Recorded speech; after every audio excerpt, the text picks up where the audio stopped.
On this episode of DC On Screen, Justice League is rated R. The shock, the horror, And we've got Steppenwolf smashing ponies. Shazadam is a thing, and it isn't. And the Arrowverse is alive and well. Sorry, naysayers. Which, by the way, that's what the poor little gallop-gallop Steppenwolf smash said. Nay! I'm a terrible human being. All that and more after these words from our corporate overlords. Welcome into DC On Screen episode 626. This is the podcast where we talk about the DC Comics multiverse on film and television, give honest opinions on projects upcoming and past, and believe that every version of a property is valid, even if we don't want it to be. If it has been released, it is fair game. So beware of spoilers, and welcome to the show. I'm David C. Robertson, and this, the man who finger-blasted hollowed out pickles until he was old enough to realize what his dick was for, Jason Goss. It was a confusing time, but my fingers know so much. I felt dirty writing that. And I hope I made it worse. You didn't. You didn't. I had forgotten what I wrote, and then as I was reading it, I went, I'm about to say finger-blasted hollowed out pickles. And your tongue just kept fucking flopping around like nothing was going to happen. Yeah, no. I committed. Mm-hmm. All right. Well, thank you to the patrons. $1 a month gets you every episode, every normal episode ad-free. $5 a month, though, gets you that, plus whatever else we decide to put up. And, you know, we just recorded like an hour and 40 minutes, which will be cut down a little bit. But, you know, substantially. There was like a segment there where you had to go put the 2 minutes and 30 seconds by the time we're done. Well, you know, maybe a little more. But somewhere between those two figures.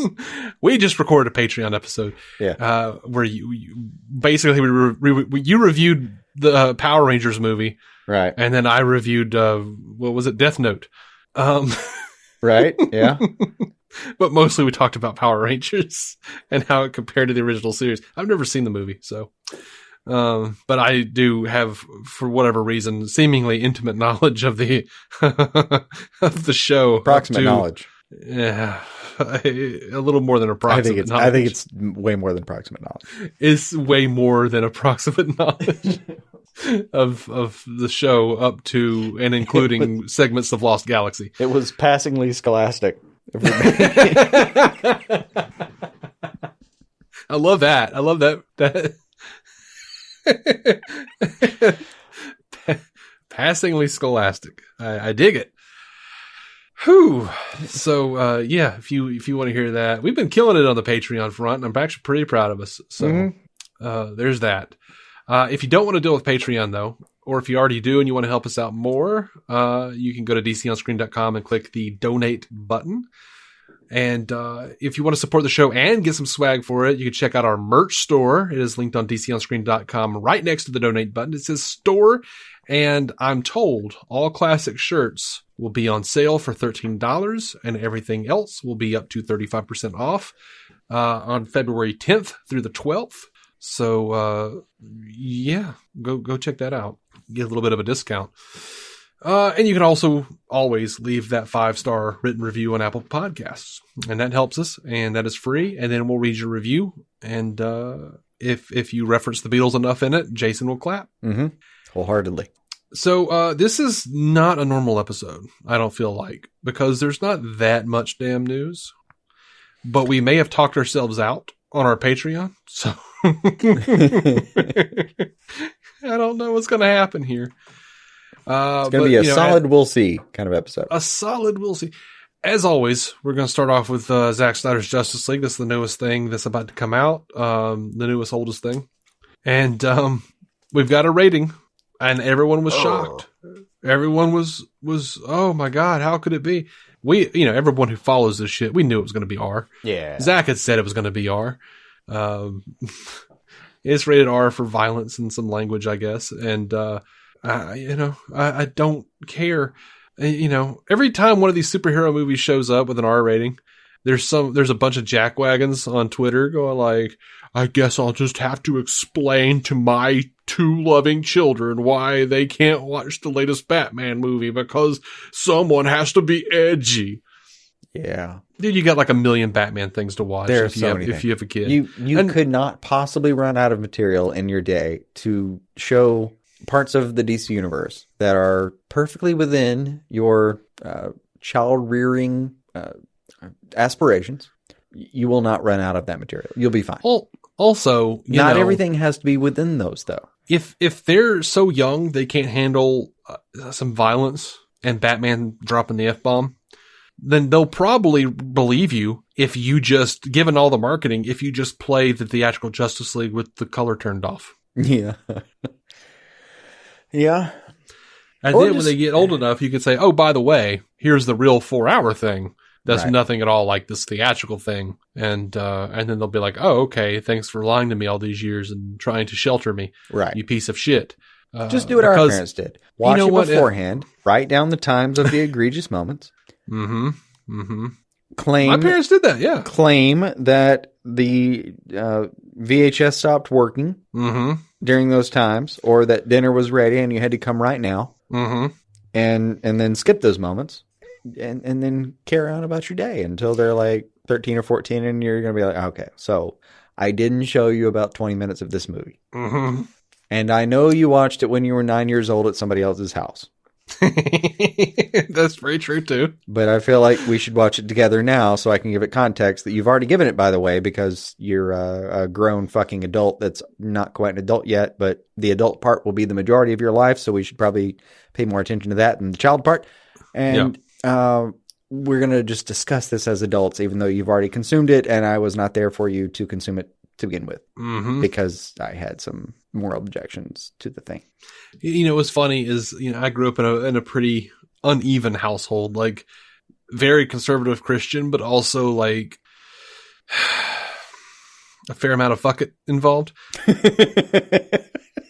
like that phrasing. And it was, I dig it. I did too. But you know, the thing is, it's just like, it was just like whenever it suited them, they're very Christian. Just bend the rules for a couple hours here and there. Well, like we go to the video store, I want to get a thing, and my mom looks at it. She doesn't know anything about it. I'm looking at the case. It says PG-13. I can see written on there, right there, where what is PG-13 for? She's like, yes, I heard that one's got naked ladies in it. It's got half naked women in it. Okay. I mean, you can't argue with that. You're a kid. You're like, well, that's weird. They say here on the case that it doesn't have any of that. Okay. But there's one ass cheek somewhere. They're lying. They just want people to watch it. Okay. Yeah. Oh, okay. I mean, I guess. I mean, that seems like that would be against the law or something, but okay. Yeah. You know, and then, but there some are all unaccountable agenda that. Yeah. All this moral objection, like, oh, it's R-rated because it's got drug use and brief nudity. Yeah, we're not doing that. And then, but when my mom was like, we got to watch The Shining, time for me to drink and watch The Shining with you. And I'm like, that's rated R, Mom. That's deeply like, more horrifying than anything you thought I shouldn't have seen before. It's fine. I watched it when I was a kid. But hey, look at this naked lady get up out of the area, though. Like that was hugely a part of our upbringing, was the Satanic Panic. So like that was, you know, on the one hand, it was like, oh, they're sneaking things in. On the other hand, it was like, we can watch The Shining together. They're just ghosts. Right. It's all good. Yeah, that little kid, he's saying red rum. You know what that is, don't you? It's murder backwards. Yeah, I get it. Yeah. Now look at this naked lady. Look at this naked lady get out of the tub. No, don't look away. Don't look away. Because now, she's all hacked up and bloody. Like, why was that a thing you wanted me to see? Oh, we're going to watch The Omen. Literally the son of Satan. Right. But that's not a problem. But okay. But we can't. But I have to watch Top Gun from the hallway after I snuck out of my bedroom one night. Okay. So that's how we're rolling. Gotcha. Right. I'm just going to literally watch it in silence and then sneak back into my bedroom when I knew the movie was concluding after I knew roughly how it ended. Right. Okay. So to be clear, you guys are going to let me stay up and watch Married with Children, where Al Bundy is objectifying women in bikinis who are bouncing in front of him and talking about greasy hooters. Yeah. But you will not let me see Emilio Estevez's obviously fake ass cheek in the moonlight in National Lampoon's Loaded Weapon 1. Devil's work. Gotcha. Devil's work. It was a very confusing time, man. It really was. It was. So, yeah, just know if you're one of these parents who are out there, and I don't think we have any, but if you're one of these parents who are just crying and gnashing your teeth over the fact that your kid is, not going to be able to watch a Batman movie because it's rated R, that is your choice. Mm-hmm. And two, he or she will be lying to you and watching R-rated movies at their friends' houses or on their iPads or whatever, what have you, behind your back because they won't feel that they can trust you. Yeah. On an average of 2 to 3 years earlier than you expect. Yep. Like this is happening. Address it or don't, but you can't just go cry in the corner. You got to do something. No. I mean, I speak from experience. Yeah, I was 13 watching all the Kevin Smith movies at my friend's house. Yeah. All of the Scream movies. Yeah. Just because asshole parents. Yeah. I did that. I became an expert at sneaking around. You don't even have to sneak. You just do it. Yeah. I didn't have to so much. I found that it was easier to just subvert what I was, or obfuscate my plan rather than defend my position. Let's put it that way. Mm-hmm. Far easier. And to be clear, mm-hmm. I know this isn't true of everyone. It's certainly not true of my wife. She didn't have this kind of experience. But I'll tell you this. I didn't hear anything in those movies, any of those Kevin Smith movies or any of those Scream movies. I didn't hear anything, and I wasn't exposed to anything that I had not been exposed to listening to my parents or at church. Also possible. Now, my wife, though, on the other hand, she grew up in Christian school. She grew up in church and everything. And she had never heard most of that shit. So there's still things to this day where I'll mention it. She'd be like, what is that? And I'm like, oh, you don't know what that is? Oh, well, tonight's going to be fun. I'm going to get to explain this. But it is, you never know. I mean, few minutes. I guess you can have successfully grab that pillow. You can successfully have an incredibly sheltered child, mm-hmm. but most of the time I think they're going to wind up like me, just watching shit behind your back. Yep. Our opinion apparently on this is roughly your children are going to experience more than you think they will, and I guess what we're suggesting is that you lean into that rather than against it, and as it affects the Snyder Cut, come on. Mm-hmm. The objections that the comic books are supposed to be for kids. Also, this one's not for you, man. Go fuck off. It's absolutely, fine. Absolutely. There's 7.5 billion people on this planet right now, and not everything's going to be for everyone, man. It's just it's okay. And I can't believe we're still even having this conversation all these years. After The Crow, after Spawn, the movie. 2 Deadpool movies. Both of which I think I watched with my parents. Logan. In that same living room. The director's cut of Daredevil. I mean, how many R-rated comic book movies are we going to have before people go superheroes are for kids? Shut up. I know. Look, there's a way to do it where it is for kids, and that has its own merits, and God bless it. Those are... Sure. I normally love those films when I see them too. And, I keep hearing that MCU is going to do a proper R-rated Deadpool 3, and I just can't wait because I'm going to hear all the same arguments. I can't believe they're doing that.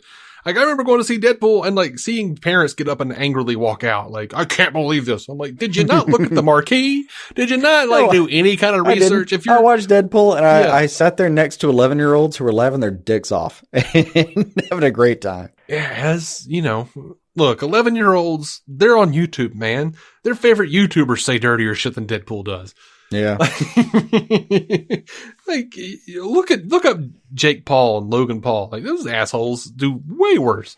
Yeah. Anyway. All right. So the point is that this is an absurd objection. An absurd objection. And Zack's already said what it was going to be. His Ultimate Edition of BVS was R-rated. I don't know why anyone thought Justice League, the Snyder Cut, was going to be this should not have been a surprise. No. I just get over it or go watch Justice League again, I guess. I don't know. It's fine. So much else out in the world for you. It's okay if this exists too. Including a squeaky clean version of this thing that was in theaters 4 years ago. God. Yeah. Go. Enjoy. With enough traction, if it gets a PG-13 version that's released, that would be a little bit absurd, but not entirely crazy. Like, oh no, here's the children's cut. The Snyder cut. I don't. I mean, if they want to, I don't give a shit. I won't watch it, but we're not going to do a separate review for that. No. We do have a new look at Ben Affleck's Knightmare Batman. Here's the explain it to your children cut. Sorry. No, it's fine. That just reminds me of that. Several years ago, there was a Star Trek: The Next Generation porn parody. There always is. What was special about this one is it actually got written up on Star Trek sites. Nice. And it actually made me download it. Nice. Because they were like, look, here's the thing. You can watch the porn parody, but you can also watch the party version that has all the porn scenes cut out. Because, damn it, this is actually a really good story. And like, I wound up doing that and downloading the party version because I don't give a shit about porn. It's stupid. But I have to fully admit, I would download the porn version too and watch them back to back just to be like, okay, but editing wise, what happened was like you could tell what the scenes were, like what they were about to be. Yeah. And it would cut away like a normal TV show would. So gotcha. Okay. Either that or omit it completely, like in the scene between. Right. Again, full disclosure, I would still go back and watch that to verify. Just not after you having told me that. I would just do it because I would be curious. Yeah, but they actually got like a guy who went around and did a lot of appearances as a fake Picard at conventions and stuff to play Picard. Nice. And I mean, it was unofficial, but they were picking up like abandoned story threads and shit from the original from the actual show. They were like following up on stuff. They were deepening characters. Yeah. Oh my God. They were doing such a good job. I was just sitting there going like, God, I wish this was canon. That's solid. Yeah. That's not even like horny on Maine. It's just, and apparently these guys were just real fans. They were just like, oh man, this would be great. Like, we're just going to make what we would want to see in a Next Generation movie, but throw in porn because that's what's paying the bills. Solid. Like, these guys were tasked to write a porn and they did that job.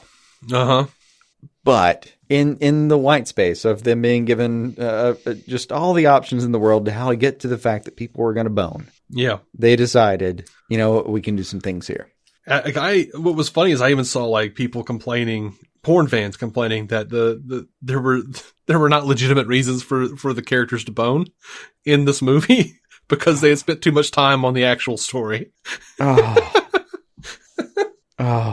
It was the correct way around. All right, that's super funny. Like, you know, I mean, like the main concern with porn normally is it's just like, oh, you know, some delivery guy shows up and, you know, somebody's already horny and they, you know, drop pull a piece of cloth down and reveal something and we're boning now. Right. Their concern was that there was too much thought applied to why people would be fucking. That's fantastic. Yeah. Anyway. It just doesn't make sense to me. I felt like they should have been fucking before now. Well, what you don't understand is there's a couple thousand years of, you know, animosity between these two groups and these two were together for a certain reason. And, you know, that's why the sexual tension was so high between these two. They should be fucking now. Right. Okay. Well, we're going to get to that. If you just give me about like 45 seconds, we're going to get to okay. They're already to the fucking. While I was trying to explain it, they're already fucking now. Mm-hmm. I'm reminded of the scene from Ash vs. Evil Dead where Ash says, sounds to me like there's too much yakking, not enough action. Mm-hmm. Of course. So yeah, we got this new look at Affleck as Knightmare Batman going down a hallway. We've got a clip of, the black suit Superman suit where he goes to meet Alfred. We've got that re-released in HD. Right. We have the football clip that he released with Victor on the football field playing. Gorgeous shots. I don't know what any of it means because I don't know about football. I do know as a fan, and they were gorgeous shots. Yep. And Snyder says on the goal line, trailer drops 2/14/21, 9:14 a.m. PST. Mm-hmm. So we have a trailer time. We have a trailer date. That's more than we've had. What are we thinking about these clips? Just gorgeous shit, right? Yeah, just gorgeous shit. Yeah, I have nothing much to add at this moment, other than that they obviously look fantastic, and you know, I'm waiting for more, as so many people are. Absolutely. Now, I feel like I have to set this up a little bit. As established on Twitter in a conversation between ourselves, Pud333, Ryan Hulsman, and Effie Ophelders of Stealing the Remote, involving the kindergarten cop scene, who is your daddy and what does he do? It has been established that Effie, despite being a lesbian woman, is our daddy. Right. Well, that was in reference to me establishing that you're my daddy. Yes. Yeah. And it was awkward, and we all hate that happened, but you know, it was a fun conversation at least. But Effie wanted to know if she could still be our daddy as a lesbian woman because she's severely uncomfortable with mommy, and of course we acquiesced to that demand. Oh, naturally. So Effie says, as I expressed, that it's more of a state of mind than anything tangible. So absolutely, yeah, she is now our daddy. Absolutely. So Effie says, "Yo, it's your daddy. What do you want to see from the Justice League trailer?" Still cracks me up. That's sorry. I regret nothing. I regret nothing from my awkward comment that was a whim. No, it all worked out. It has made more fun for me than I expected. She says, what do you want to see from Zack Snyder's Justice League trailer, and what should they definitely not spoil until the movie drops? You know, what I want from it is just a rough idea of, if it's a 4-hour thing. So, Act 1, 2, 3 is not a relevant story structure, but Act 1 and some idea of the catalyst and tension, that's more what I want. I don't want anything about the resolution. We're going to have that, and it's going to be here before we know it. We're literally at, it's February 8th right now. I mean, we're just a month and a week away. Like, we're not so far away that I have to have this right now. Just a little bit of idea of what we're going to be breaking apart hero-wise. Yeah. That'll do for me. I'll be very happy with that. I don't necessarily care about spoilers here. Unless there's some, if there's some big reveal that hasn't come out, but I've got a bunch of shit in my head banging around. From even just saying that, there's some possibility, but yeah, possibly. But like I said, I've got a bunch of shit banging around from that, the director's summit that Zack did, and so I've got ideas of what this movie is anyway, right? And expectations for it. So I don't feel like I would necessarily be very spoiled, but at the same time, maybe I'm wrong. Maybe it's been a while since that happened, and I don't retain shit. So those neurons have been demolished by now. I mean, I'll tell you what I do want to see in the trailer. I want to see Martian Manhunter. He was teased pretty heavily here recently, so that would make me very happy. What I don't want to see, if it is true, and I don't know if it's been kiboshed or what. I know it was heavily hinted at, and my sources said it was going to be a thing. And if Ryan Reynolds is actually Green Lantern, I don't want to know about it yet. I don't know, but I don't want to know about it yet. Enjoy that surprise myself, just to have it there. But that's kind of the fun part, is like we've waited so long for that 4 hours. So whatever's going to be a surprise, let it be a surprise. That's what I'm saying. Like, just everything that we've seen so far, even just let it be what it's going to be. Yeah. Whisper words of wisdom kind of thing. It'll you and your Beatles, man. Son of a bitch. Yeah, I can help myself. It'll happen when it happens. We're not far away. I don't have to have everything right now. I'm good. I can hang back. I'm probably going to take the day off and watch it. Mostly because I just don't know how I can functionally fit 4 hours into my current schedule without actively taking some time to do so. Yeah, I'm going to have to reschedule something because I've got work on that Thursday and I'm going to have to move that around. Yeah. Because Justice League is happening. Yeah, I get it. Giuseppe over on Twitter says, how long do you guys think this upcoming Justice League trailer will be? Do you want another trailer like the Hallelujah one, or do you want some dialogue in there? More than just the very last bit of it. I 2 minutes.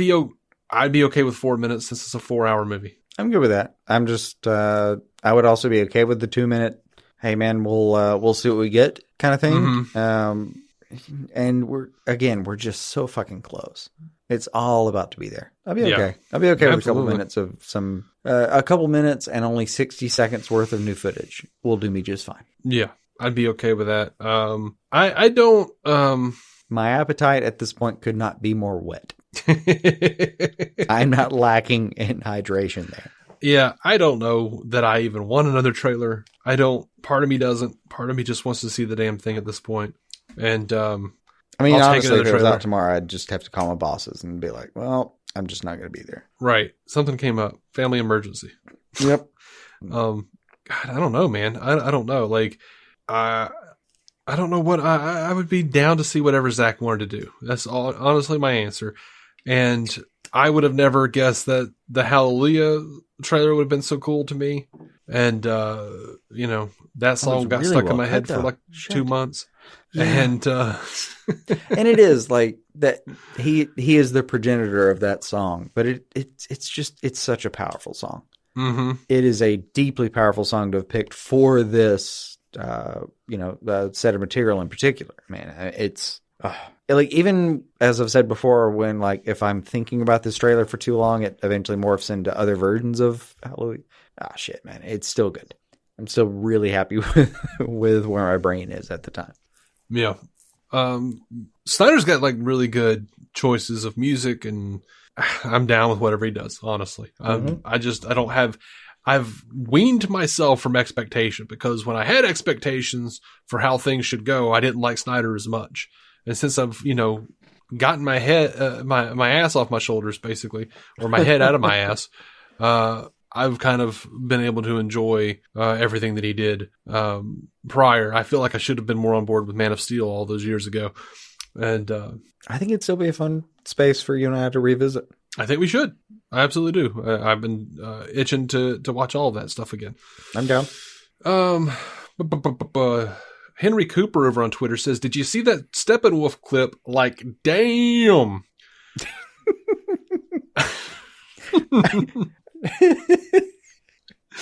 So yeah, Zack released a man. I know what he's talking about. Son of a bitch! Just like this Steppenwolf clip, and it was just like a steady pan in, like a zoom in to an editing monitor, right. And it's got this clip, this like black and white clip of Steppenwolf just tearing it up with the Amazons, just tearing it. I mean, this dude's got like arrows sticking out of his back. It looks like, it's like what Zack was talking about with, I think, Grace Randolph maybe, or Film Junkie or whoever it was, where he said like the armor shifts and like catches the arrows. Yeah, it adapts and helps him kind of independently of his own reactions. Yeah, and I mean, he's just murdering people. He's just taking them down, taking them apart. Yeah, like literally apart. I mean, you saw the beheading at the end. Is it a beheading if there's not a head at the that the was end of the action? The conversation that I saw was like, did he just behead this lady? It was like, I'm not sure.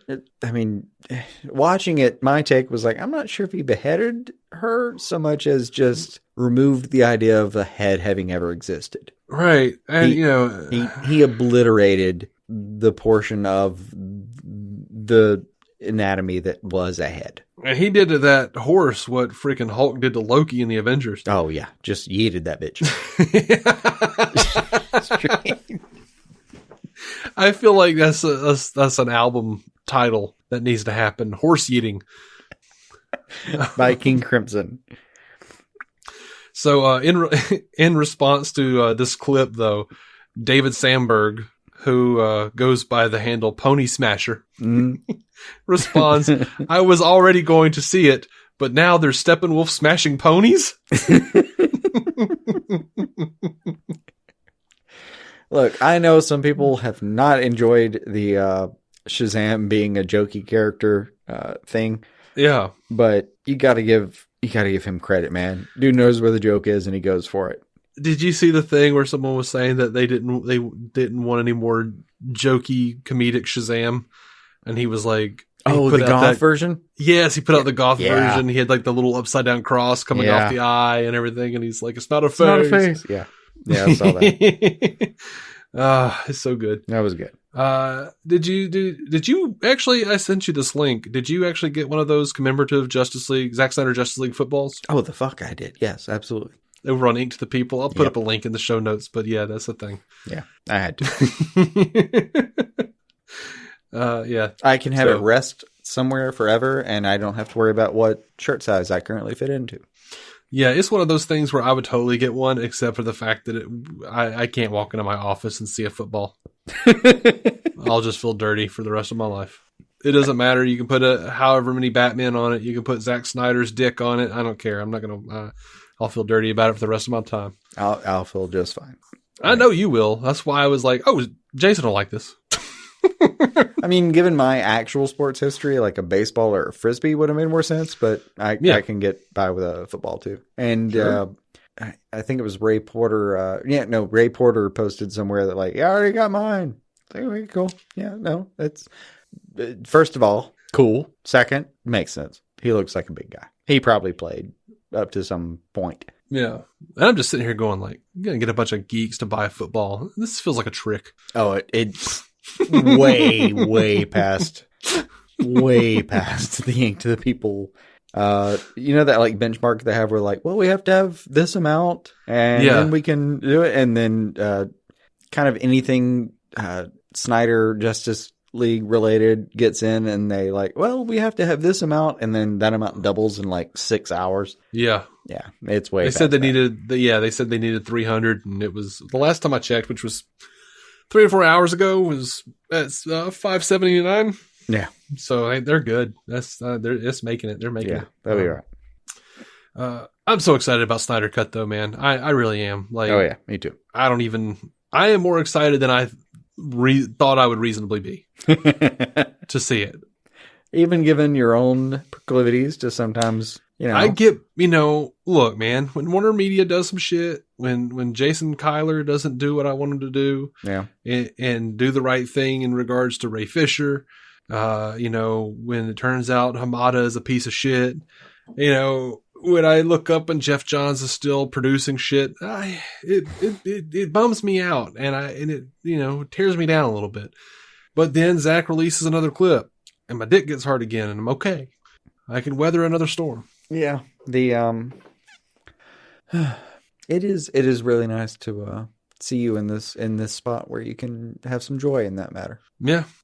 So someone asked James Gunn how much Warner Brothers has messed with the Suicide Squad, and James Gunn, as you might have imagined, said Suicide Squad is fully finished and cut, and I made every single choice, and they never once even slightly interfered.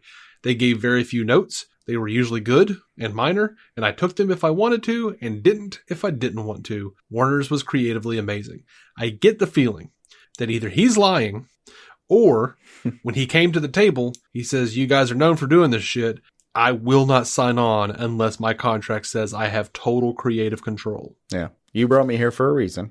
So either we make that reason, contractual, or I will destroy you in media. Yeah. I get the feeling that it was probably the latter, but I want to believe it was the latter. Of course, this is former than the latter, or I don't want him to be lying. I really want it to be where he just came to. I want it to be the latter, where he came to. The former. I think you said latter and then latter. Okay, I don't know. I think you've thoroughly confused me. I don't want it to be the former. I want it to be the latter, where he's telling the truth. Gotcha. Yeah. And he was just savvy as hell. Yep. But, he really did have a lot of bargaining when he got to the table, though. Yeah. But, look, we're a year out from Birds of Prey. Yep. And now Kathy Yan has come out and said that they screwed with her movie and wouldn't let her do shit. Yeah. So that's a bummer. And we suspected that was the case. We'd heard a lot of reports.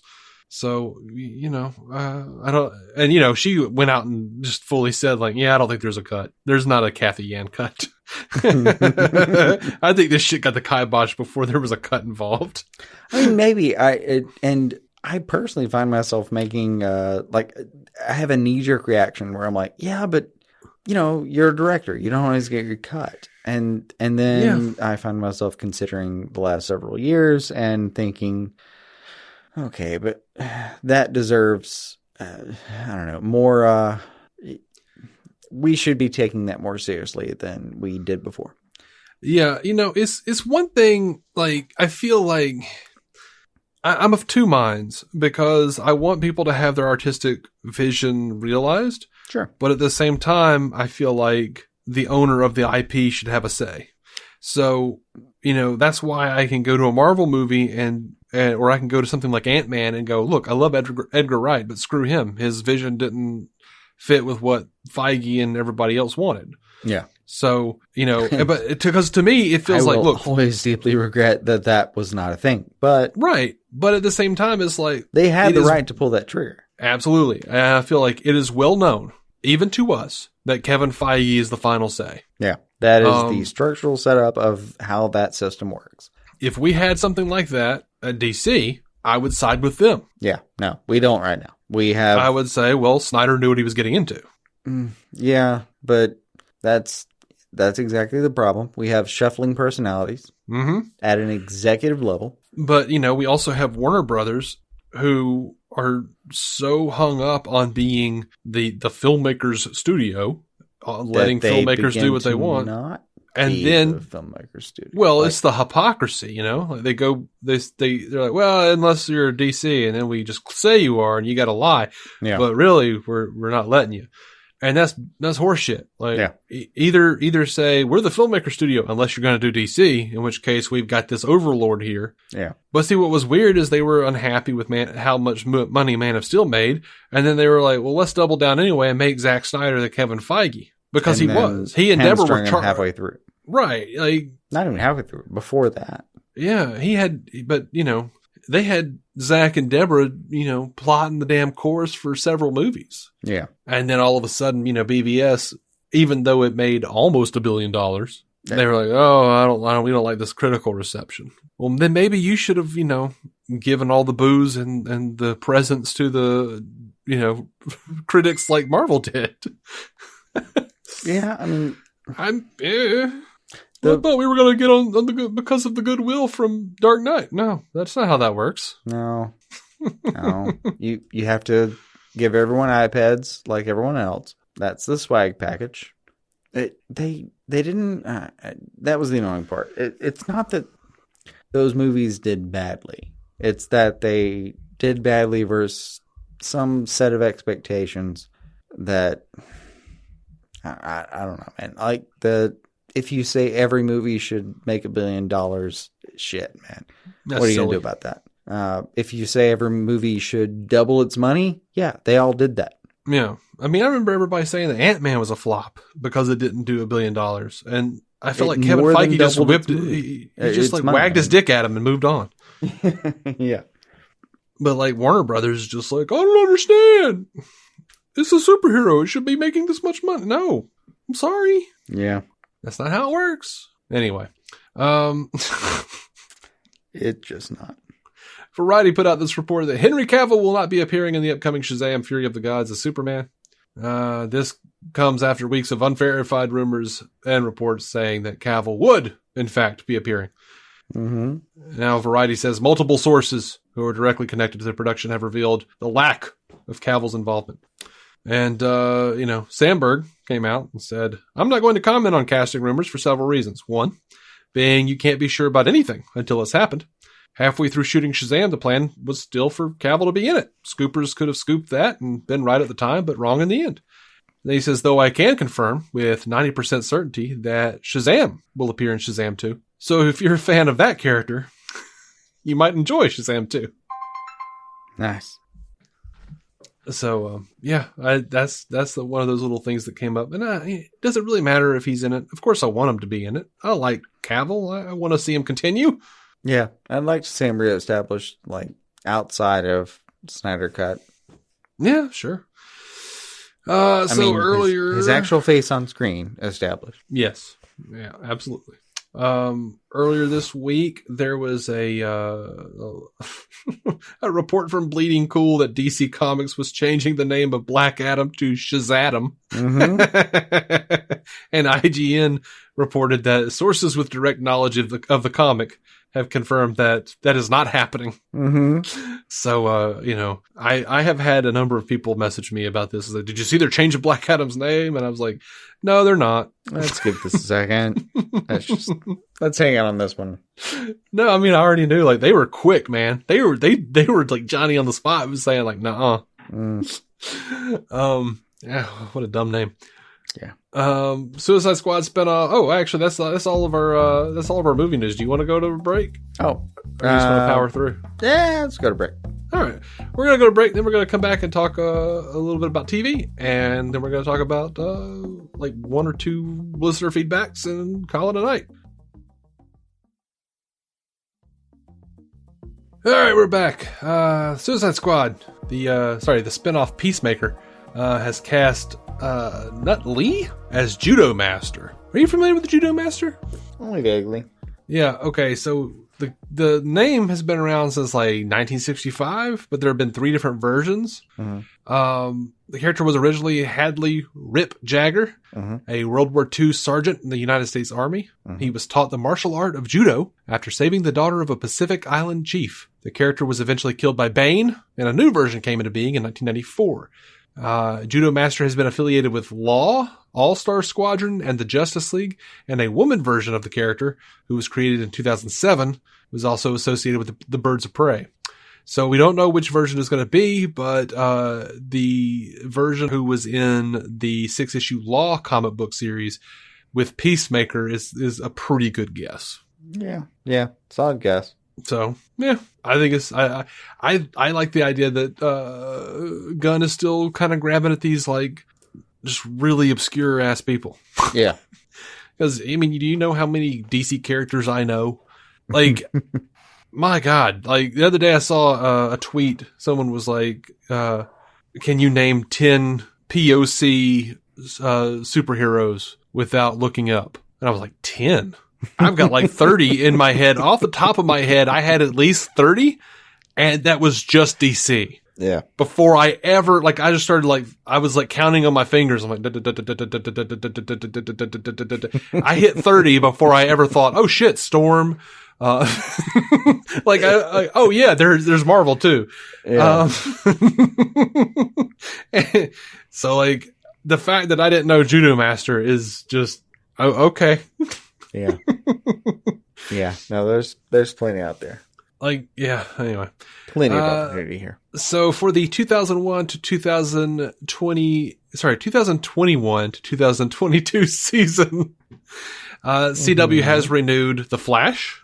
They have renewed Batwoman, and they have renewed Legends of Tomorrow. And they have added 2 more episodes for Superman and Lois. So, so much for those theories about, the Arrowverse going away. Yeah.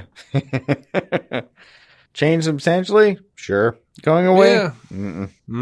Goodbye, Black Lightning. Goodbye, Supergirl. Hello, Superman and Lois. Mm-hmm. Hello, more Legends of Tomorrow, oddly enough. God, I just never would have thought. Of all the things that have survived this long.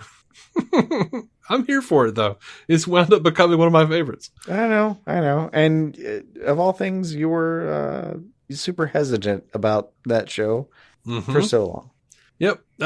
So Superman and Lois they're actually going to do an encore of the premiere on TNT. Yep. And that's going to be on Saturday, February 27th at 9 p.m. Eastern Pacific.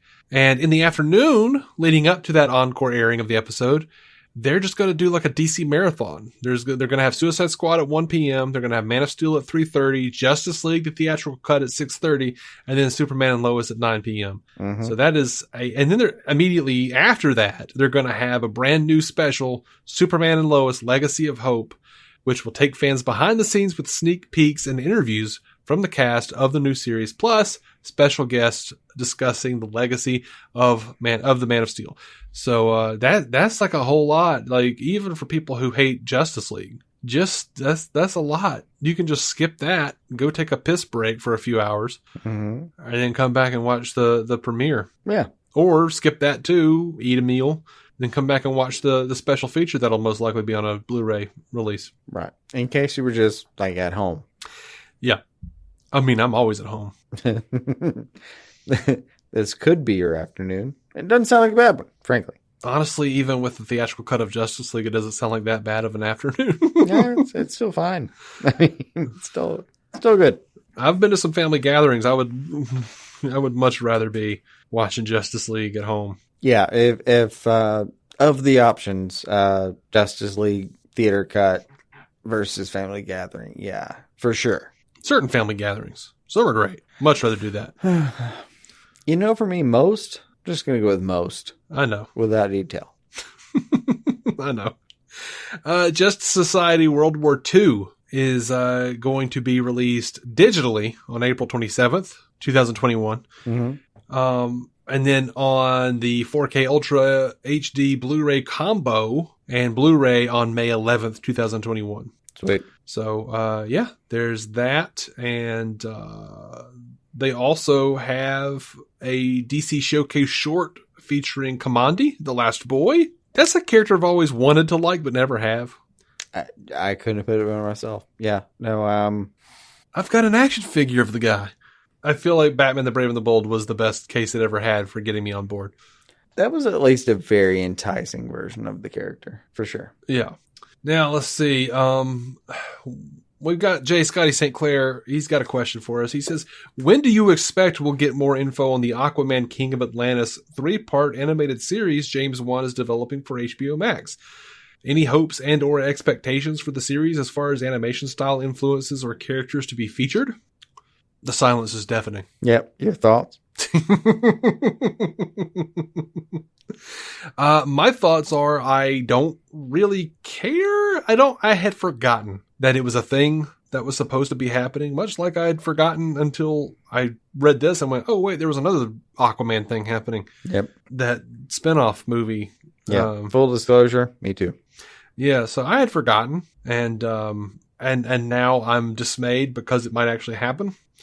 I'm not dismayed. I'm just still a little bit at a loss of how I'm supposed to feel about it and what is being approached. Well, I'm dismayed because is it going to be like... I feel like there's going to be some big canon question. Like, is it going to be in continuity with the DCEU? Will it be canon with Aquaman because James Wan is attached? Or will it be its own, separate thing? Right. Is it even still happening? I haven't heard about it until you just brought it up, Jay. I have no idea. I don't know anything about this thing. Right. So, it's, I don't have any hopes or expectations for the series, except I would like it to be interesting, if at all possible. I would like there to be a reason behind it. I don't want it to be like, this will go between the two Aquaman movies. And then Aquaman 2 winds up shitting on it, right. Which is what the narrative was with Batman Gotham Knights Gotham Knight with which was Christopher Nolan the Nolan brothers working on stories that are between Batman Begins and Dark Knight, and they have all these anime directors coming in and doing shorts, and Kevin Conroy's coming in to be Batman. I'm like, why wouldn't Christian Bale do it if it was in that? Well, whatever. And then you watch it and it's a bunch of just vignettes that have nothing to do with anything. Right. And then obviously we get to Dark Knight and it's Nolan has no interest in doing anything with that. Yeah. So, yeah, it was because that was very much billed to be a part of that universe, and then it wasn't. So yeah. I don't know what this is. And, as far as animation style, not the animation style they've been using. I don't like that. I'm not a big fan of that Man of Tomorrow, Justice Society World War II animation. I'm just not a big fan of it. I thought at first I liked it when I was seeing the trailers, but then after watching a whole movie in it, I'm just sort of I haven't seen it. What, Man of Tomorrow? Yeah. It was that one that was that played during Fandom. Oh, I know, but I haven't actually seen it, so I can't judge. Yeah. But it looked like it was economical in a way. Yeah, it's sort of like a modern version of a Super Friends variation almost. Yeah. It felt kind of Johnny Quest. Had that going for it at least. Yeah, I don't know. Not sure. It may hit very differently for me. I just haven't actually seen it. So I think ironically, like I don't I don't really want like heavy CGI. I don't want it to be like Pixar light. Ironically, I want it to be anime, I think, or closer to anime, even though I just bitched about Gotham Knight. Right. The animation was not the problem in Gotham Knight. It was just there was no point to any of it.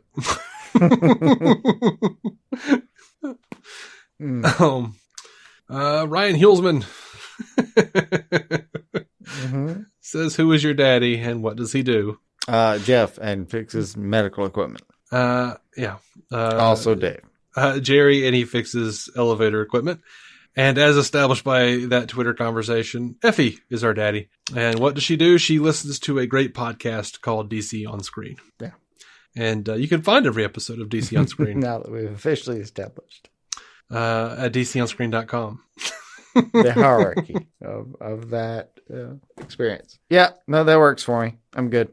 Are you good? You ready to go? I'm out. I'm good. You guys have a great night. Have a great week. Whatever you need to have. Have a glass of Chardonnay and some alone time in the bathtub. Mm-hmm. Wink, wink, nudge, nudge. I don't know why water dries it up, but... Wink, wink.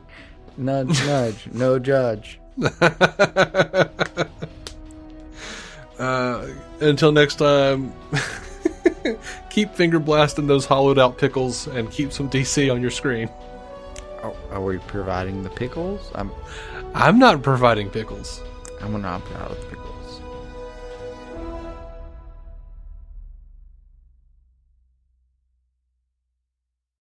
Our intro music is by Jason Goss and Michael Shackelford.